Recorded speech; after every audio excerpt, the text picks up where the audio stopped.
Today's build starts with the question that shows up in almost every kitchen, usually around 6 o'clock. What should I make for dinner? Not what's the best recipe out there. What can actually happen with what's already sitting in this kitchen tonight? Picture the fridge door standing open a little too long while the cold air spills out. Nothing in there looks wrong exactly. There's chicken, there's a bag of spinach, there's half an onion from last week, and somehow none of that turns into an actual plan. So the door closes, the phone comes out, and the delivery app wins again. This happens on a loop most nights in most kitchens.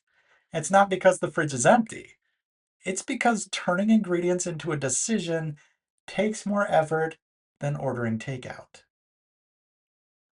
Here's the part that actually costs money. While all that indecision plays out, real food is quietly turning. A bag of greens goes soft in the crisper. Meat that was perfectly good on Monday is pushing it by Thursday.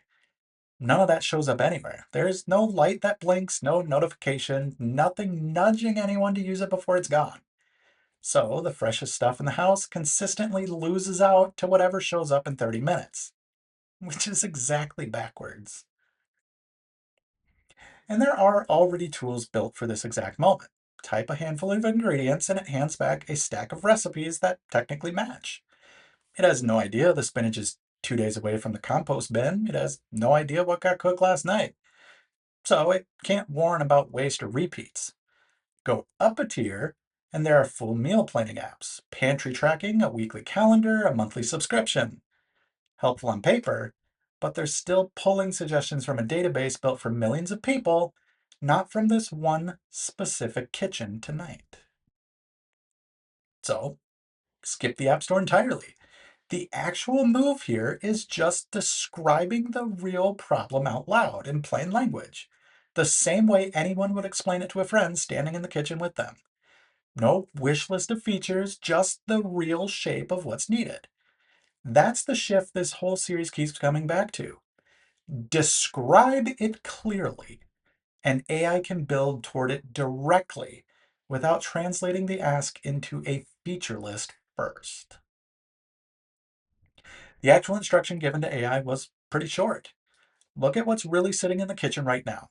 Rank possible dinners by what's already on hand, and weight that ranking toward whatever's closest to spoiling. Skip the recipe database entirely. That's the whole brief. 3 sentences, no technical spec attached. And it was enough for AI to go build a working tool from scratch. For comparison, here's the free option that already exists. There's a tool that takes a list of ingredients typed in by hand and matches them against a massive recipe index, the same one everyone else searching that day gets matched against too. It doesn't have a concept of Tuesday versus Thursday. It doesn't know the spinach bought last week is on its last day. It just narrows a huge pile of recipes down to a slightly smaller pile. And the actual decision, what's urgent, what to skip, that still lands entirely on the person standing in front of the fridge. So here's what got built instead. It's called Fridge First. And the whole idea sits right there on the screen. Tonight's pick. Front and center before anything else. Right now, that's a chicken and spinach skillet, and it's not a random suggestion. It's there because two of the four ingredients it needs, chicken thighs and baby spinach, are the exact two things about to go bad in the fridge behind it. Everything below that is the actual kitchen inventory. Chicken thighs, 2 days left. Spinach, 1 day left. A block of feta with plenty of room to spare. Add something new, and every ranking on the screen recalculates immediately. Because none of this is hard coded. The suggestions are only ever as good as what's actually sitting in that list. And there's no monthly fee tucked into this anywhere. No account to create either. Just a running list of a kitchen's actual contents and a tool that pays attention to it. The obvious question at this point, how does anything here know what's about to go bad? The answer is refreshingly low tech. Adding an ingredient means typing in a use by date, either the one already printed on the package or a reasonable guess for something like loose produce that never came with one. From there, the tool just does the subtraction itself, today's date against that date, and sorts accordingly.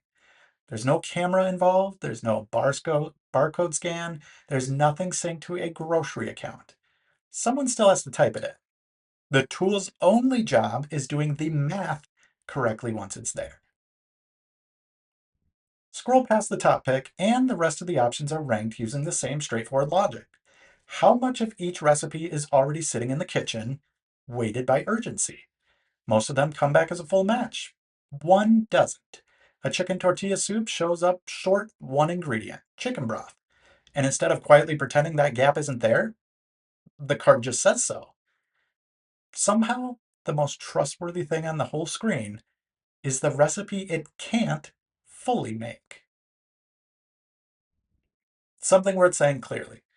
Build this exact brief again, and it won't come out looking like this one. AI made concrete calls inside the structure it was handed, not filling in a template someone already drew.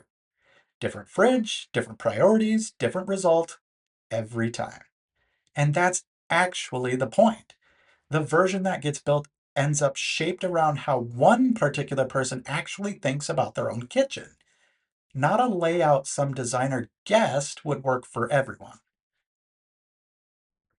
So here's the actual lesson from this build, and it's the same one worth carrying into every other build in the series. A tool that knows this kitchen tonight beats a tool that knows every recipe ever written. None of this really came down to how big a recipe database is. It's all about how closely the tool pays attention to what's actually true right now in this specific kitchen.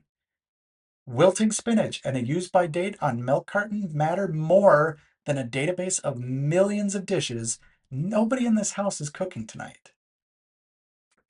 So, what does this mean for you? Try it tonight, even without building anything. Open the fridge, and instead of asking what recipe fits, ask what's closest to going bad. Start there. That's the entire trick this build runs on.